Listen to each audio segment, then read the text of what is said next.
পঞ্চগড়ে easy bike চালক আল আমিনকে গুম ও হত্যার মামলায় সাবেক রেলমন্ত্রী নুরুল ইসলাম সুজনের জামিন নামঞ্জুর করে কারাগারে পাঠিয়েছে আদালত। সকালে পঞ্চগড়ে চিফ জুডিশিয়াল ম্যাজিস্ট্রেট আদালতে সিনিয়র জুডিশিয়াল ম্যাজিস্ট্রেট আশরাফুজ্জামান এ রায় দেন। নিহত আল আমিন বৈষম্য বিরোধী ছাত্র আন্দোলনের সাথে প্রত্যক্ষ ও পরোক্ষভাবে জড়িত ছিলেন।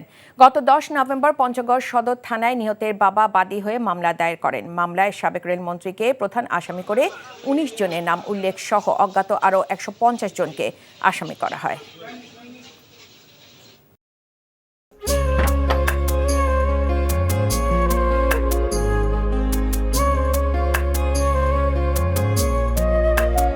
এটা আমাদের ঘর, আমরা দুজন মিলে সবকিছু গোছাবো।